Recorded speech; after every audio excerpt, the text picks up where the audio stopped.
বিএনপির চেয়ারম্যান হলেন তারেক রহমান। স্থায়ী কমিটির জরুরি বৈঠকে সিদ্ধান্ত, পাকিস্তান, জার্মান ও অস্ট্রেলীয় হাইকমিশনারের সাক্ষাৎ। নির্বাচন বিরোধীরা মুসাব্বির হত্যায় জড়িত থাকতে পারে বলেছেন সালাউদ্দিন। কেউ নির্বাচন বানচাল করতে পারবে না বলেছেন আমির খসরু।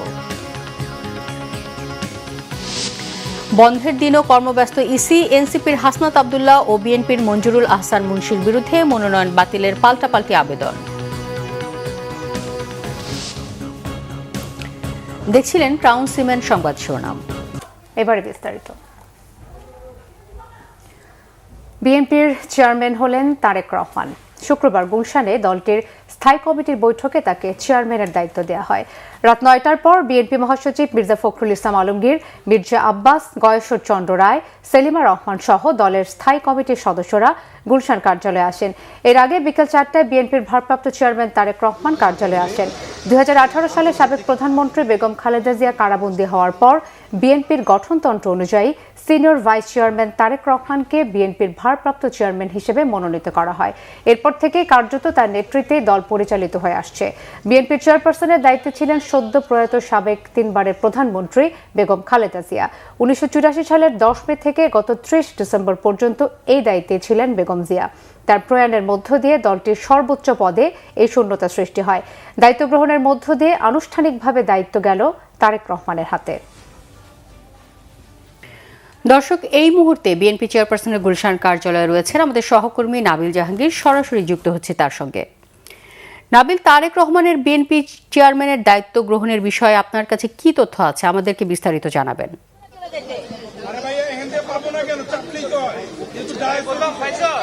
রৌনক, আজকে বিএনপির গুলশান কার্যালয়ে যে স্থায়ী কমিটির বৈঠক ছিল, সেই বৈঠকে সিদ্ধান্ত সর্বসম্মতিক্রমে সিদ্ধান্ত গ্রহণ করা হয়েছে। বিএনপির ভারপ্রাপ্ত চেয়ারম্যান তারেক রহমানকেই যে চেয়ারম্যানের দায়িত্ব সেটি দেওয়া হবে এবং এখানে এখন কথা বলছেন দলের মহাসচিব। আমি সরাসরি সেখানে মাইক্রোফোন দিচ্ছি। রাত ৯টায় দলের চেয়ারম্যান জনাব তারেক রহমানের সভাপতিত্বে জাতীয় স্থায়ী কমিটির জরুরি সভা অনুষ্ঠিত হয়েছে। এই সভায় জাতীয় স্থায়ী কমিটি ইতিমধ্যেই আমাদের দলের গঠনতন্ত্র অনুযায়ী দলের ভারপ্রাপ্ত চেয়ারম্যান জনাব তারেক রহমান চেয়ারম্যানের দায়িত্ব গ্রহণ করায় সন্তোষ প্রকাশ করেছে আলহামদুলিল্লাহ, এবং চেয়ারম্যান দল পরিচালনার ক্ষেত্রে যেন সফল হতে পারেন সেই জন্য সবাই দোয়া করেছে। প্রিয় সাংবাদিক বন্ধুগণ, এর পরের যে সিদ্ধান্ত আমরা নিয়েছি, এই সিদ্ধান্তটি হচ্ছে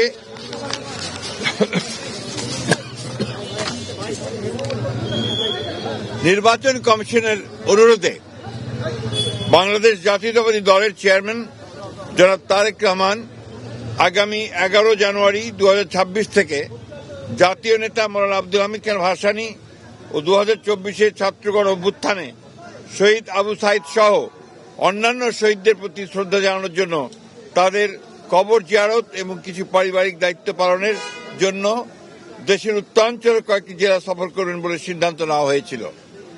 এ ব্যাপারে নির্বাচন কমিশনের অনুরোধে বাংলাদেশ জাতীয়তাবাদী দলের চেয়ারম্যানের এই সফর স্থগিত ঘোষণা করা হয়েছে। আপনারা ইতিমধ্যেই এই খবরটা সবাই জানেন। প্লিজ ভাই, প্লিজ, আপনারা সবাই খবরটা খুব ভালো করে জানেন যে দেশের যে নির্বাচন আগামী ফেব্রুয়ারি মাসের 12 থেকে অনুষ্ঠিত হতে যাচ্ছে, সেই নির্বাচনকে বিভিন্নভাবে প্রশ্নবিদ্ধ করার জন্য, বানচাল করার জন্য একটা মহল বিভিন্নভাবে চক্রান্ত করছে। তারা ইতিমধ্যেই আপনি জানেন যে উসমান হাদিকে গুলি করে হত্যা করা হয়েছে।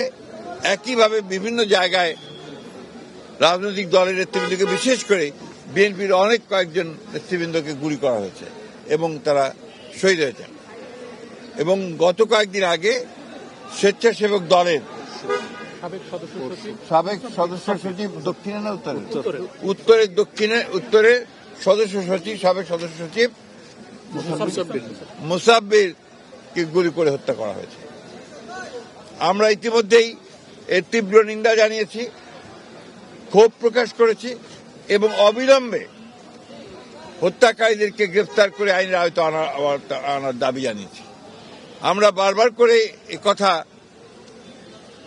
সরকারকে এবং নির্বাচন কমিশনকে জানিয়েছি, জানাতে চাই আবারও, যে এই ধরনের হত্যাকাণ্ড ঘটতে থাকলে এই দেশে নির্বাচনের পরিবেশ বিনষ্ট হবে এবং নির্বাচনের পরিবেশ যেন বিনষ্ট না হয় তার জন্য সকল প্রকার উদ্যোগ গ্রহণ করার জন্য, সক্রিয় কার্য প্রক্রিয়া নেওয়ার জন্য আমরা আবারও সরকার এবং নির্বাচন কমিশনকে আহ্বান জানাচ্ছি।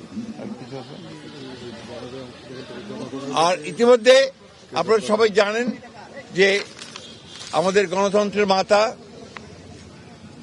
অবিসংবাদী নেত্রী এবং আমাদের আপসী নেত্রী দেশনেত্রী বেগম খালেদা জিয়ার ইন্তেকালের পরে তার জানাজায় যে শরণার্থীর কালের বৃহত্তম জানাজা অনুষ্ঠিত হয়েছিল এবং সেই জানাজায় মানুষের যে সমাগম হয়েছিল এটা এই বাংলাদেশে আর কখনো দেখা যায়নি।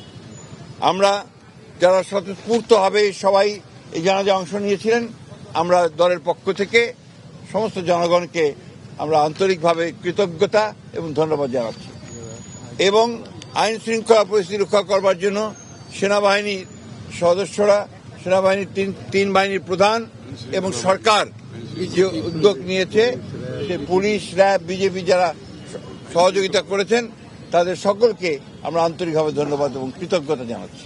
গুলশানের বিএনপির কার্যালয় থেকে আমরা মির্জা ফখরুল ইসলাম আলমগীরের ব্রিফিং শুনছিলাম। সেখানে আমরা জানতে পারলাম বিএনপির চেয়ারম্যানের দায়িত্ব নিয়েছেন তারেক রহমান। বিএনপির চেয়ারম্যান তারেক রহমানের সঙ্গে সৌজন্য সাক্ষাৎ করেছেন বাংলাদেশে নিযুক্ত পাকিস্তানের হাই কমিশনার ইমরান হায়দার। বিকেল 4:15টার দিকে পাকিস্তানি হাই কমিশনার বিএনপির চেয়ারপারসনের রাজনৈতিক গুলশান কার্যালয়ে পৌঁছালে বিএনপির কেন্দ্রীয় নেতারা তাকে স্বাগত জানান। বৈঠকে দুই দেশের পারস্পরিক স্বার্থ সংশ্লিষ্ট বিভিন্ন বিষয় নিয়ে আলোচনা হয়েছে। বিশেষ করে দক্ষিণ এশীয় আঞ্চলিক সহযোগিতা, ব্যবসা বাণিজ্য ও দ্বিপক্ষীয় সম্পর্ক সুদৃঢ় করার বিষয়ে তাদের মধ্যে আলাপ হয়েছে। এছাড়া তারেক রহমানের সাথে বিএনপি চেয়ারপারসনের কার্যালয়ে সাক্ষাৎ করেছেন জার্মানির রাষ্ট্রদূত ডক্টর রুডিগার রোর্চ। এদিকে সন্ধ্যায় তারেক রহমানের সাথে সৌজন্য সাক্ষাৎ করতে বিএনপি চেয়ারপারসনের কার্যালয়ে আসেন বাংলাদেশে নিযুক্ত অস্ট্রেলিয়ার হাই কমিশনার সুজান রাইল। এ সময় বাংলাদেশের ও অস্ট্রেলিয়া দুই দেশের মধ্যে বন্ধুত্বপূর্ণ সম্পর্ক ও পারস্পরিক সহযোগিতা সহ বেশ কিছু বিশেষ আলোচনা হয়। দেশের আইনশৃঙ্খলা পরিস্থিতি নিয়ে অসন্তুষ্ট বিএনপির মহাসচিব মির্জা ফখরুল ইসলাম আলমগীর বলেছেন, ছাত্র সংসদ নির্বাচন ও বিশ্ববিদ্যালয় নির্বাচনগুলো জাতীয় নির্বাচনে প্রভাব ফেলবে না। ঠাকুরগাঁও শহরের কালীবাড়িতে নিজ বাসভবনে শুক্রবার সকালে সাংবাদিকদের এসব কথা বলেন তিনি। দল যদি ক্ষমতায় আসতে ও সরকার গঠন করতে পারে তাহলে নিঃসন্দেহে এই পিছিয়ে পড়া অঞ্চলগুলোকে বেশি অগ্রাধিকার দেওয়া হবে বলেও আশ্বাস দেন তিনি। রাজনৈতিক ব্যক্তিদের হত্যার তীব্র নিন্দা জানানো সহ এ বিষয়ে তেমন কোনো ব্যবস্থা নেওয়া হয়নি বলে অভিযোগ করেন মির্জা ফখরুল। যে হারে রাজনৈতিক নেতৃবৃন্দকে খুন করা হচ্ছে, বিশেষ করে আমাদের দলের অনেক কয়েকজন নেতাকে হত্যা করা হয়েছে, খুন করা হয়েছে, আমরা এটা তীব্র নিন্দা জানিয়েছি, ক্ষোভ জানিয়েছি, কিন্তু সরকারের তরফ থেকে সেই ধরনের যে একটা ইফেক্টিভ ব্যবস্থা সেটা কিন্তু গ্রহণ করা হয়। আমরা আশা করব যে সরকার এ ব্যাপারে আরো দায়িত্বশীল ভূমিকা পালন করবেন। বিশ্ববিদ্যালয়ের নির্বাচন, এটা আপনার জাতীয় নির্বাচনে কখনোই কোনোদিনই আপনার কোনো প্রভাব ফেলেনি। আমরা আশা করি এবারে সেভাবে কোনো প্রভাব ফেলবে না। দলের সিদ্ধান্ত মেনে মনোনয়ন প্রত্যাহারে বিদ্রোহী প্রার্থীদের প্রতি আহ্বান জানিয়েছেন বিএনপি নির্বাচন পরিচালনা বিষয়ক জাতীয় কমিটির সভাপতি এবং দলের স্থায়ী কমিটির সদস্য নজরুল ইসলাম খান।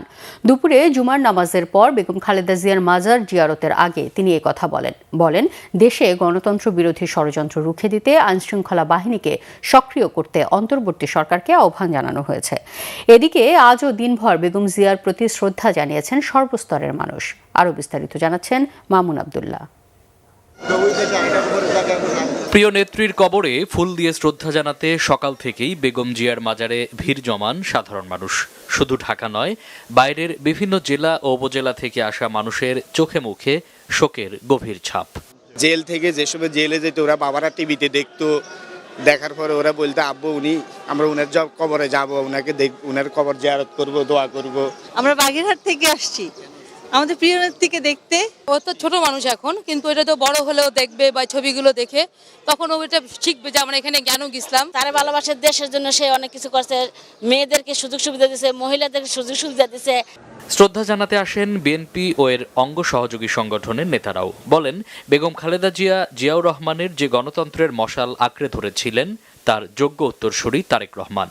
বিগত স্বৈরাচার আমলে তার সাথে কাজ করছি এবং সে দেশের জন্য যে কাজ করে গেছে, আমাদের প্রতি যে তার একটা সন্তানের মতো যে একটা মায়া ছিল, দেশের প্রতি যে একটা যে মায়া ছিল, তার প্রতি আমাদের সেই রকমের একটা টান, সেই আন্তরিকতা থেকে আমরা আসছি। দেশনেত্রী বেগম খালেদা জিয়া এদেশের উন্নয়নের জন্য যে কর্ম পরিকল্পনাগুলো গ্রহণ করেছিলেন তা সময়ের পরীক্ষায় পরীক্ষিত। ঠিক শহীদ জিয়ার আদর্শকে, বেগম খালেদা জিয়ার আদর্শকে বুকে ধারণ লালন করে আগামীতে ইনশাল্লাহ সেইভাবেই রাষ্ট্র পরিচালনা করবে এবং দেশে সুশাসন এবং গণতান্ত্রিক অধিকার এবং ভোটের অধিকার নিশ্চিত করবে। আমি চাচ্ছি যে আমার সন্তানকে আমি দেখিয়ে যেতে এবং বুঝিয়ে যেতে যে কেন মানুষ তাদের ভালোবাসে এবং তাদের কবরটাকে চিনিয়ে যাচ্ছি। তারেক রহমান যদি ওনাদের মা বাবার মতো মানুষের মাঝে মিশে যায়, মানুষের মাঝে একাকার হয়ে যায়, তাহলে সারা জীবন মানুষের হৃদয়ে উনি বেঁচে থাকবেন এবং মানুষ ওনাকে ক্ষমতায় নিয়ে আসবেন। দুপুরে খালেদা জিয়ার কবরে শ্রদ্ধা জানাতে আসেন বিএনপির স্থায়ী কমিটির সদস্য নজরুল ইসলাম খান। এ সময় তিনি কথা বলেন ত্রয়োদশ জাতীয় সংসদ নির্বাচনের নানা দিক নিয়ে। আমাদের মতো একটা এত বড় দলে যোগ্য প্রার্থী প্রচুর, সেখানে অনেকেই দলের সিদ্ধান্ত মনে করেছে আর কি, যে সিদ্ধান্তের চেয়ে তাকে যদি মনোনীত করা হতো তাহলে আরও ভালো হতো। তো তারা সেই জন্য চেষ্টা করছে এবং প্রত্যাহারের সময় শেষ হয় নাই। আমরা আহ্বান জানিয়েছি তাদেরকে যে দলের সিদ্ধান্তের প্রতি যেন তারা শ্রদ্ধাশীল হয়ে তারা মনোনয়নপত্র প্রত্যাহার করেন। প্রিয় নেত্রীর আদর্শে অনুপ্রাণিত হয়ে দেশ গড়ার অঙ্গীকার করেন বাজারে শ্রদ্ধা জানাতে আসা নেতাকর্মীরা। মামুন আব্দুল্লাহ, বাংলা ভিশন, ঢাকা। বিএনপির স্থায়ী কমিটির সদস্য সালাউদ্দিন আহমেদ বলেছেন, পরিকল্পিতভাবে স্বেচ্ছাসেবক দল নেতা মুসাব্বিরকে হত্যা করা হয়েছে। যারা নির্বাচন বিরোধী তারাই এর সাথে জড়িত থাকতে পারে। মুসাব্বিরের বাসায় পরিবারের খোঁজ খবর নিয়ে এসব কথা বলেন তিনি।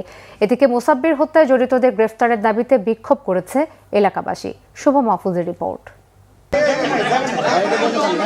শুক্রবার বিকেলে রাজধানীর পান্থপথে ঢাকা মহানগর উত্তর স্বেচ্ছাসেবক দলের সাবেক সদস্য সচিব আজিজুর রহমান মুসাব্বিরের বাসায় যান বিএনপির স্থায়ী কমিটির সদস্য সালাহ উদ্দিন আহমদ ও ঢাকা 12 আসনে বিএনপি সমর্থিত প্রার্থী বিপ্লবী ওয়ার্কার্স পার্টির সাধারণ সম্পাদক সাইফুল হক।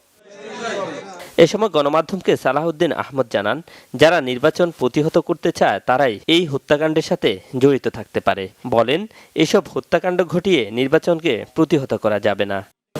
যারা নির্বাচন বিরোধী, গণতন্ত্রের বিরোধী শক্তি, পতিত ফ্যাসিবাদী শক্তি এবং তাদের দোসররা, তারা তাদের ষড়যন্ত্রের অংশ হিসাবে এরকম আরও অনেক ঘটনা হয়েছে এবং সামনে হয়তো তাদের সে পরিকল্পনা আছে।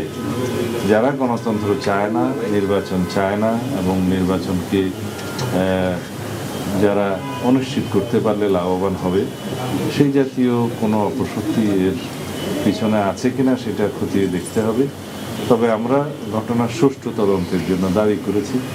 দল থেকে মুসাব্বিরের স্ত্রী ও সন্তানের দায়িত্ব নেয়ার কথাও জানান সালাহ উদ্দিন আহমদ। আজকে ওনার নির্দেশে এসছি। আমরা মুসাব্বিরের বিধবা স্ত্রী এবং তার সন্তানদের আমরা আমাদের পক্ষ থেকে যা কিছু সহায়তা প্রয়োজন সারা জীবনের জন্য সেটা আমরা দায়িত্ব নেব ইনশাআল্লাহ। ঢাকা 12 আসনের প্রার্থী বিপ্লবী ওয়ার্কার্স পার্টির সাধারণ সম্পাদক সাইফুল হক বলেন, নির্বাচন বানচাল ও দেশকে অস্থিতিশীল করতে নির্বাচন বিরোধী একটি দল অপচেষ্টা করছে। আমরা আর কোনো মায়ের বুক আমরা খালি হওয়া দেখতে চাই না। আমি সরকারের কাছে দাবি জানাবো, তারা সর্বোচ্চ পেশাদারি দক্ষতায় খুনিদেরকে, ঘাতকদেরকে গ্রেপ্তার করবেন, আইনের আওতায় আনবেন এবং আমি মনে করি তাদের যদি সর্বোচ্চ রাজনৈতিক সদিচ্ছা থাকে, ঘাতকদেরকে আইনের আওতায় আনা সম্ভব। এদিকে মুসাব্বির হত্যার বিচারের দাবিতে বিক্ষোভ মিছিল করেছে তেজগাঁও থানা বিএনপি। বাদ জুমা বসুন্ধরা শপিং কমপ্লেক্সের পেছন থেকে শুরু হয়ে বিক্ষোভ মিছিলটি ফার্মগেট ঘুরে তেজগাঁও থানার সামনে অবস্থান নেয়। হত্যাকারীদের গ্রেপ্তারের আশ্বাসে অবস্থান শেষ করেন বিক্ষোভকারীরা। শুভ মাহফুজ, বাংলা ভিশন, ঢাকা। নির্বাচন বানচালের চেষ্টা আগেও হচ্ছে, এখনো হচ্ছে, তবে এবার কেউ নির্বাচন বানচাল করতে পারবে না বলেছেন বিএনপির স্থায়ী কমিটির সদস্য আমির খসরু মাহমুদ চৌধুরী। চট্টগ্রামের ৩৬ নম্বর ওয়ার্ড বিএনপি ও অঙ্গ সংগঠনের উদ্যোগে বারিক মিয়া স্কুল মাঠে খালেদা জিয়ার জন্য মিলাদ, দোয়া ও আলোচনা সভায় তিনি একথা বলেন। আমির খসরু বলেন, ভোট ছাড়া জেতার কারবার চললে আবার দেশ ধ্বংস হবে। এরশাদের সময় আপোষ করে শেখ হাসিনার সাথে আরেকটি দল নির্বাচনে গিয়েছিল, ১/১১ পরেও তাদের আপোষ হয়েছে। কিন্তু গণতন্ত্র আধিপত্যবাদের বিরুদ্ধে মৃত্যুর শেষ দিন পর্যন্ত বেগম খালেদা জিয়া ছিলেন আপোষহীন। দেশের মানুষ নির্বাচিত সংসদ ও সরকার দেখতে চায় বলেও জানান আমির খসরু। আমরা একটা সুস্থ নির্বাচনের দিকে যাচ্ছি। নির্বাচন বানচাল করার জন্য অনেকে চেষ্টা করেছেন, পারে নাই। এখনো চেষ্টা করছেন, পারবে না ইনশাআল্লাহ। পারবে না ইনশাআল্লাহ, পারবে না। কারণ বাংলাদেশের মানুষ তার নির্বাচিত সংসদ দেখতে চায়, তার নির্বাচিত সরকার দেখতে চায়, যে তার কাছে দায়বদ্ধ থাকবে, জবাবদিহি থাকবে, বারবার আসতে হবে ভোটের জন্য। ভোট ছাড়া ওই কারবার যদি চলে, আবার বাংলাদেশ ধ্বংস হবে। বেগম খালেদা জিয়া আজীবন গণতন্ত্র ফিরিয়ে আনা ও মানুষের অধিকার প্রতিষ্ঠার জন্য সংগ্রাম করেছেন। তার সে আদর্শকে সামনে রেখে তারেক রহমানের নেতৃত্ব শক্তিশালী করার আশা প্রকাশ করেছেন ঢাকা ৬ আসনের ধানের শীষের প্রার্থী ইশরাক হোসেন। বেগম খালেদা জিয়ার রুহের মাগফিরাত কামনায় ঢাকা ৬ আসনের সাধারণ নাগরিকদের পক্ষ থেকে এই দোয়ার আয়োজন করা হয়। কবি নজরুল সরকারি কলেজ মাঠে এই মিলাদ ও দোয়া অনুষ্ঠানে ইশরাক হোসেন বলেন, বেগম খালেদা জিয়ার জানাজায় লাখ লাখ মানুষ উপস্থিত হয়ে আল্লাহর কাছে তার জন্য দোয়া করেছেন। তার আশা, মানুষের ভালোবাসা ও দোয়া আল্লাহ নিশ্চয়ই কবুল করবেন। আলোচনায় অন্য নেতারা বেগম খালেদা জিয়ার আত্মত্যাগ ও তারেক রহমানের উপর জুলুম নির্যাতনের কথা তুলে ধরেন। জাতীয়তাবাদী মুক্তিযোদ্ধা দলের সভাপতি ইশতিয়াক আজিজ উলফাত সহ বিএনপি ও সহযোগী সংগঠনের নেতাকর্মীরা দোয়া অনুষ্ঠানে উপস্থিত ছিলেন।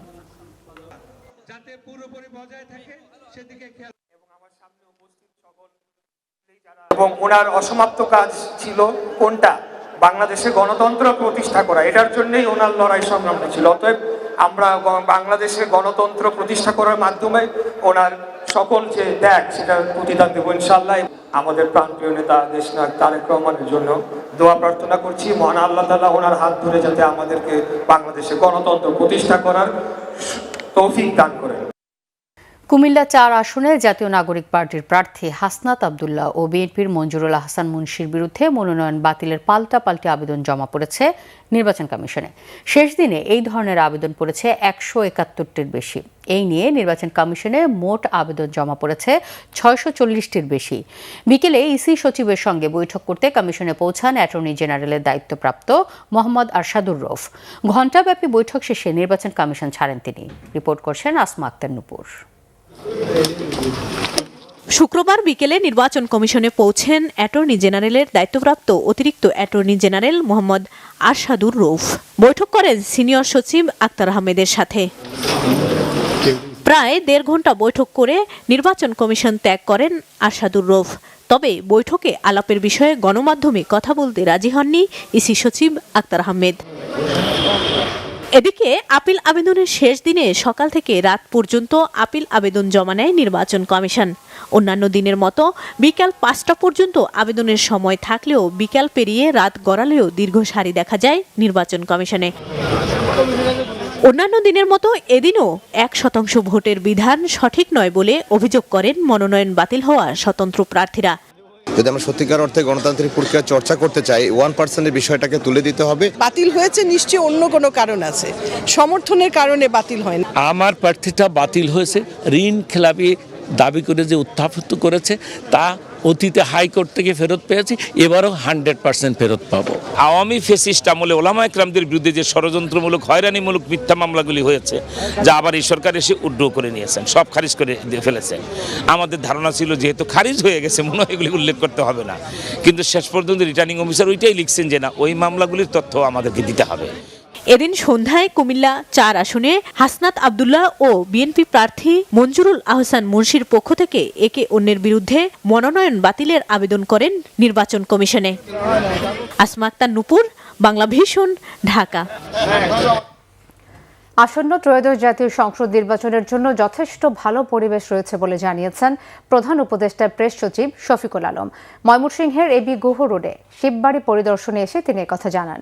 প্রেস সচিব বলেন, সরকার মনে করে লেভেল প্লেইং ফিল্ড ঠিক আছে, ছোট বড় সব দলের জন্য পরিবেশ একই রকম রয়েছে।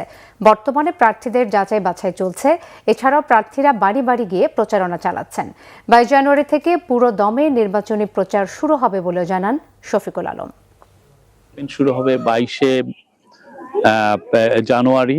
আমরা আশা করছি যে এই যে অ্যাটমসফিয়ার আছে, আমরা যথেষ্ট মনে করি এখনো ভালো অ্যাটমসফিয়ার আছে। ক্যান্ডিডেটরা অনেকে বাড়ি বাড়ি যে ভোট চাচ্ছেন, আমরা প্রচুর পোস্টার দেখছি, ইলেকশনের আমেজ সব জায়গায় আমরা দেখছি। আর লেভেল প্লেইং ফিল্ড দু একটা কথা বলেন, বাট আমরা দৃশ্যমান কোনো এমন কিছু দেখছি না যে জন্য মানে কেউ বলতে পারবেন যে দেশে লেভেল প্লেইং ফিল্ড নেই। আমরা মনে করছি পুরোপুরি লেভেল প্লেইং ফিল্ড আছে, এবং এটা সমস্ত ছোট পার্টির জন্য যেরকম, বড় পার্টিগুলোর জন্য সেরকম। মানি মেশিন ম্যানিপুলেশন বন্ধ করলে আসন্ন নির্বাচন সুষ্ঠু ও গ্রহণযোগ্য হবে বলে মন্তব্য করেন নির্বাচন পর্যবেক্ষণ সংস্থা ফেমার সভাপতি মুনিরা খান। ডিবেট ফর ডেমোক্রেসির আয়োজনে রাজধানীর এফডিসিতে অনুষ্ঠিত গ্রহণযোগ্য নির্বাচনে গণতন্ত্র পুনরুদ্ধারের ভূমিকা রাখবে শীর্ষক বিতর্ক প্রতিযোগিতায় একথা বলেন তিনি। জানান, সুষ্ঠু, নিরপেক্ষ ও গ্রহণযোগ্য নির্বাচনের দায়িত্ব নির্বাচন কমিশনের। রাজনৈতিক দলগুলো যেন অপ্রীতিকর পরিস্থিতি তৈরি করতে না পারে তা নিয়েও কাজ করতে হবে বলে জানান তিনি। এদিকে সুশাসন ও জবাবদিহিতা বজায় রাখা সম্ভব না হলে শুধুমাত্র গ্রহণযোগ্য নির্বাচনে গণতন্ত্র পুনরুদ্ধারে ভূমিকা রাখতে পারবে না মনে করেন হাসান আহমেদ চৌধুরী কিরণ। বলেন, আসন্ন নির্বাচন হবে দীর্ঘদিন ভোটাধিকার থেকে বঞ্চিত জনগণের রায়ের বহিঃপ্রকাশ। বিতর্ক প্রতিযোগিতায় বিরোধী দল হিসেবে ঢাকা ইন্টারন্যাশনাল ইউনিভার্সিটি বিজয়ী হয়েছে। চয়েস না, এখন আর নির্বাচন এখন আমাদের দেশে মাস্ট, এটা হতেই হবে। এখন সেটাকে গ্রহণযোগ্য করতে হবে। মানি, মাসাল, ম্যানিপুলেশন, এই তিনটা জিনিসকে আমাকে আটকাতে হবে নির্বাচন যদি গ্রহণযোগ্য করতে হয়। বর্তমান যে নির্বাচন কমিশনার যারা রয়েছে, প্রধান নির্বাচন কমিশন যারা রয়েছে, তারা অতীতের অভিজ্ঞতা থেকে তারা মনে রাখবেন, যদি সেই প্রাক্তন দুজন প্রধান নির্বাচন কমিশনার নুরুল হুদা এবং হাবিবুল আউয়ালের মতো যদি কোনো কারণে রাতের ভোট দিনে, দিনের ভোট রাতে, আমির ভোট, এই ধরনের ভোটের সাথে সম্পৃক্ত থাকে, তাহলে কিন্তু তাদের পরিণতি বর্তমান যে কমিশনার রয়েছে, যা কমিশনার রয়েছে, তাদের মতো কিন্তু হতে পারে। তাই আমরা মনে করি যে বাংলাদেশের আগামী জাতীয় নির্বাচন কোনোভাবে কলঙ্কিত হতে দেওয়া যাবে না। বাংলাদেশের আগামী নির্বাচন যাতে জনগণের ভোটে নির্বাচিত প্রতিনিধি নির্বাচিত হয়ে আসতে পারে। বাংলাদেশের আগামী নির্বাচন যাতে লেভেল প্লেইং ফিল্ডের মাধ্যমে সকল দলের জন্য, সকল প্রার্থীর জন্য সমান অধিকার প্রতিষ্ঠা হয়, সে ধরনের একটা নির্বাচনের অপেক্ষায় কিন্তু আমরা থাকতে চাচ্ছি। বাংলাদেশের শুল্ক কমানোর প্রস্তাবে ইতিবাচক সাড়া দিয়েছে যুক্তরাষ্ট্র, জানিয়েছেন প্রধান উপদেষ্টার প্রেস সচিব শফিকুল আলম। মার্কিন বাণিজ্য প্রতিনিধি রাষ্ট্রদূত জেমিসন গ্রিয়ারের সঙ্গে সাক্ষাৎ করেছেন জাতীয় নিরাপত্তা উপদেষ্টা ডক্টর খলিলুর রহমান। তিনি ইউএসটিআর সহকারী ব্রেন্ডন লিঞ্চের সঙ্গেও একটি পৃথক বৈঠক করেছেন। বৃহস্পতিবার বিকেলে ওয়াশিংটন ডিসিতে তারা সাক্ষাৎ করেছেন। আজ সকালে প্রধান উপদেষ্টার প্রেস উইং এক বার্তায় বিষয়টি জানিয়েছে। ডক্টর খলিলুর রহমান সাক্ষাৎকালে জেমিসন গ্রিয়ারকে বাংলাদেশ ও মার্কিন যুক্তরাষ্ট্রের মধ্যে বাণিজ্য ঘাটতি কমানোর অগ্রগতি সম্পর্কে অবহিত করেছেন। খলিলুর রহমান ইউএসটিআরকে বর্তমান 20% থেকে পারস্পরিক শুল্ক কমানোর প্রস্তাব দিয়েছেন। রাষ্ট্রদূত গ্রিয়ার এই প্রস্তাবটি ইতিবাচকভাবে বিবেচনা করার আশ্বাস দেন। এছাড়াও মার্কিন ভিসা বন্ডে বাংলাদেশকে অন্তর্ভুক্ত করার প্রেক্ষাপটে নিরাপত্তা উপদেষ্টা রাষ্ট্রদূত গ্রিয়ারকে বাংলাদেশি ব্যবসায়ীদের ভ্রমণ সহজ করতে তার সদিচ্ছাকে কাজে লাগানোর আমন্ত্রণ জানান। মাঝারি শৈত্যপ্রবাহে বিপর্যস্ত জনজীবন, হাসপাতালগুলোতে বাড়ছে শীতজনিত রোগীর সংখ্যা। ভোরে সর্বনিম্ন তাপমাত্রা রেকর্ড করা হয় পঞ্চগড়ে 6.8 ডিগ্রি সেলসিয়াস। মৃদু শৈত্যপ্রবাহে কুড়িগ্রামে জনজীবন বিপর্যস্ত। নদী বেষ্টিত চরাঞ্চলগুলোতে শীতের তীব্রতা তুলনামূলকভাবে বেশি। আজ জেলার সর্বনিম্ন তাপমাত্রা রেকর্ড করা হয়েছে 9 ডিগ্রি সেলসিয়াস। শীত মৌসুমে কুড়িগ্রামের 9টি উপজেলায় এ পর্যন্ত 27,000 কম্বল বিতরণ করেছে জেলা ত্রাণ ও পুনর্বাসন অফিস। কনকনে ঠান্ডা আর ঘন কুয়াশায় নাকাল ঠাকুরগাঁওয়ের জনজীবন, বেশি বিপাকে কৃষি শ্রমিকরা। চুয়াডাঙ্গায় টানা 2 সপ্তাহ ধরে মাঝারি শৈত্যপ্রবাহ চলছে। তাপমাত্রার পারদ উঠানামা করছে 6 থেকে 8 ডিগ্রিতে। সন্ধ্যার পর থেকে কুয়াশার চাদরে ঢাকা থাকছে চারপাশ। বেলা বাড়ার সাথে সাথে সূর্যের দেখা মিললেও তা উত্তাপ ছড়াচ্ছে না। কয়েকদিনের প্রচণ্ড ঠান্ডায় বিপর্যস্ত জয়পুরহাটের জনজীবন। খড়কুটা জ্বালিয়ে শীত নিবারণের চেষ্টা তাদের। বেশি কষ্ট পাচ্ছে শিশু ও বৃদ্ধরা। হাসপাতালে বাড়ছে শীতজনিত রোগীর সংখ্যা। ঘন কুয়াশায় দিনের বেলাও যানবাহন চলছে হেডলাইট জ্বালিয়ে। সবজির বাজারে অস্থিরতা, পিছিয়ে নেই মাছ মাংসের বাজারও। সরবরাহ কম থাকার কারণে চড়া দামে বিক্রি হচ্ছে এসব পণ্য। গত সপ্তাহের তুলনায় কেজি প্রতি প্রতিটি সবজির দাম বেড়েছে 20 থেকে 30 টাকা। ব্যবসায়ীরা বলছেন সরবরাহ কম থাকায় বেশি দামে বিক্রি করতে হচ্ছে তাদের। এতে তাদের বেচা বিক্রিও কমেছে। আরফিন শাওনের রিপোর্ট। ছুটির দিনে পুরো সপ্তাহের বাজার করতে রাজধানীর পলাশী কাঁচা বাজারে ভিড় জমাচ্ছে সব শ্রেণী পেশার মানুষ। সবজি, মাছ, মাংস সবই পাওয়া যায় এক ছাদের নিচেই। শীতে ভরা মৌসুমেও সবজির বাজারে অস্থিরতা কাটছে না। চড়া দামে বিক্রি হচ্ছে সব ধরনের সবজি। গত সপ্তাহের তুলনায় বেড়েছে প্রায় সব সবজির দামই। ব্যবসায়ীদের দাবি, পর্যাপ্ত সরবরাহ না থাকায় বাড়তি দামে বিক্রি করতে হচ্ছে তাদের। ফুলকপি গত সপ্তাহে দাম হলো 40 টাকা পিস, 30 টাকা পিস। এই সপ্তাহে 50 টাকা নিচে কপি নাই। আপনার এই যে সিম গত সপ্তাহে দাম 40 টাকাই, এই সপ্তাহে 50 টাকা কেজি, 60 টাকা কেজি। টমেটো গত সপ্তাহে দাম 100 টাকা কেজি, এই সপ্তাহে 120 টাকা কেজি, 110 টাকা কেজি। কিছুদিন আগে কম ছিল, এখন আবার বাড়ছে। তাই সবজির মানুষের, সাধারণ মানুষের ক্রয় ক্ষমতার বাইরে আর কি। কিন্তু তুলনামূলকভাবে বাজারে যা লক্ষ্য করছি অতটা দাম কমে না। হ্যাঁ, সব কিছুর দামই ঊর্ধ্বগতি।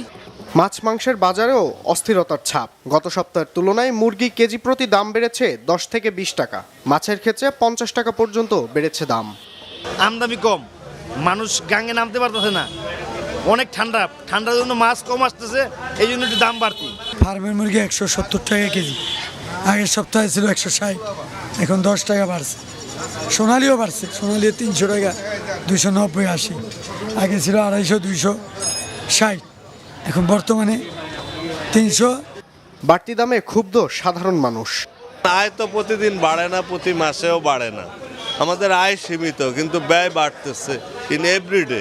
প্রত্যেকটা জিনিসের উপরে দাম বাড়তেছে। ক্রেতা সব সময় তো মানে ইসের মধ্যেই আছে, বিপদের মধ্যে। তার কারণে একটা কেজিতে যদি 80 টাকা 100 টাকা বেশি হয়, তাহলে অবশ্যই ইনকাম তো মানে ব্যয় যে হারে বাড়ছে, আয় তো সে হারে বাড়ে না।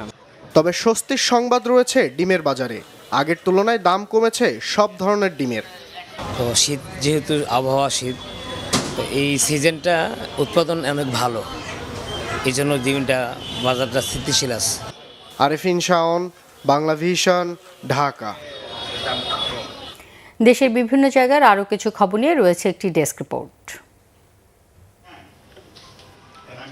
Helping organisation for promising and energetic students হোপসের 24তম বার্ষিক এজিএম ও বৃত্তি প্রদান অনুষ্ঠান হয়েছে। রাজধানীর মৃত্তিকা ডেভেলপমেন্ট ভবনে এর আয়োজন করা হয়। অনুষ্ঠানে হোপসের প্রেসিডেন্ট এনায়েতুদ্দিন মোহাম্মদ কায়সার খান তার শিক্ষা জীবনে জাপান ও ভারতে স্কলারশিপ নিয়ে পড়ার স্মৃতিচারণ করেন। অনুষ্ঠানে আরও বক্তব্য রাখেন হোপস ফাউন্ডেশনের general secretary doctor Sohela Akhtar. উপস্থিত ছিলেন হোপসের অন্যতম প্রতিষ্ঠাতা হাজী দানেশ বিজ্ঞান ও প্রযুক্তি বিশ্ববিদ্যালয়ের সাবেক উপাচার্য ও এমিরেটাস অধ্যাপক ডক্টর আফজাল হোসেন। আকিজ বেকার্স লিমিটেডের প্রিমিয়াম বিস্কুট ব্র্যান্ড বেকম্যান্সের আয়োজনে বেকম্যান্স বিস্কিট ফেস্টিভ্যাল হয়েছে। রাজধানীর ধানমন্ডির রবীন্দ্র সরোবরে ফেস্টিভ্যালের 10ম এই আসর চলবে 10 জানুয়ারি পর্যন্ত। উদ্বোধনী আয়োজনে উপস্থিত ছিলেন আকিজ বেকার্স লিমিটেডের executive director Mohammad Shafiqul Islam তুষার ও ঊর্ধ্বতন কর্মকর্তারা। কালও সকাল 10টা থেকে রাত 9টা পর্যন্ত ফেস্টিভ্যাল সবার জন্য উন্মুক্ত থাকবে। রাজধানীতে হয়ে গেল আমিস certified first wash Dhaka men's half marathon 2026। প্রতিযোগিতার আয়োজন করেছে দেশের সুপরিচিত ক্রীড়া সংগঠন স্পোর্টস বাংলা। দেশি বিদেশি প্রায় 1000 রানার অংশ নেন এতে। মোট 2 ক্যাটাগরিতে হয় ইভেন্ট। পুরস্কার বিতরণীতে উপস্থিত ছিলেন কোহিনুর কেমিক্যাল কোম্পানি বাংলাদেশের সিনিয়র ভাইস প্রেসিডেন্ট গোলাম কিবরিয়া সরকার। রাজধানীর হলিক্রস গার্লস হাই স্কুলের গৌরবময় ৭৫ বছর পূর্তি বা প্লাটিনাম জুবিলি উদযাপন করা হচ্ছে। ৮ তারিখ শুরু হওয়া এই আয়োজন চলবে ১০ জানুয়ারি পর্যন্ত। প্রতিষ্ঠার পর থেকে শিক্ষার আলো ছড়িয়ে দেওয়া, নারী শিক্ষার উন্নয়ন এবং মানবিক মূল্যবোধ গঠনে এই প্রতিষ্ঠান বিশেষ ভূমিকা রেখে আসছে। সেই অর্জন স্মরণীয় করে রাখতেই বর্ণাঢ্য আয়োজন বলে জানান আয়োজকরা। প্রাক্তন ছাত্রী, অভিভাবক, শিক্ষক, বিশিষ্ট অতিথি সহ বিভিন্ন শ্রেণী পেশার প্রতিনিধিরা অংশ নিচ্ছেন এতে। আমিরুল মুমিনিন হযরত আলী আলাইহিসসালামের স্মরণে আলোচনা সভা হয়েছে রাজধানীর BMA মিলনায়তনে। ঢাকার আল মোস্তফা আন্তর্জাতিক বিশ্ববিদ্যালয়ের বাংলাদেশ প্রতিনিধির দপ্তর, বাংলাদেশ ইমামিয়া উলামা সোসাইটি, আল হাদি আন নাজিব ফাউন্ডেশন এবং institute of human science research এ আয়োজন করে। সভায় বিশেষ অতিথি ছিলেন গ্লোবাল ইউনিভার্সিটি বাংলাদেশের উপাচার্য প্রফেসর ডক্টর আনিসুজ্জামান ও ঢাকার ইরান সাংস্কৃতিক কেন্দ্রের কালচারাল কাউন্সিলর সৈয়দ রেজা মীর মোহাম্মদ। কিশোরগঞ্জে আমার পুলিশ আমার দেশ, বৈষম্যহীন বাংলাদেশ এই স্লোগানে জেলা পুলিশের উদ্যোগে ওপেন হাউস ডে হয়েছে। কিশোরগঞ্জ সদর মডেল থানা প্রাঙ্গণে এই আয়োজনে সভাপতিত্ব করেন কিশোরগঞ্জ সদর মডেল থানার অফিসার্স ইনচার্জ মোহাম্মদ আবুল কালাম ভূঁইয়া। সঞ্চালনায় ছিলেন অতিরিক্ত পুলিশ সুপার মোহাম্মদ শরীফুল ইসলাম। প্রধান অতিথি ছিলেন police super doctor SM Farhad Hossain. খাগড়াছড়িতে বাংলাদেশ মারমা ছাত্র ঐক্য পরিষদের 18তম প্রতিষ্ঠা বার্ষিকী পালিত হয়েছে। খাগড়াছড়ি পৌর টাউন হল সম্মেলন কক্ষে পরিষদের খাগড়াছড়ি জেলা শাখার আয়োজনে হয় আলোচনা সভা। প্রধান অতিথি ছিলেন খাগড়াছড়ি আসনের বিএনপি মনোনীত প্রার্থী ওয়াদুদ ভূঁইয়া। বাংলাদেশ মারমা ঐক্য পরিষদ ও মারমা ছাত্র ঐক্য পরিষদের জেলা ও উপজেলার নেতারা অংশ নেন এতে। Bangla vision news desk. আমরা সংবাদ শেষ করছি। ক্রাউন 7 শিরোনামগুলো আরো একবার জানিয়ে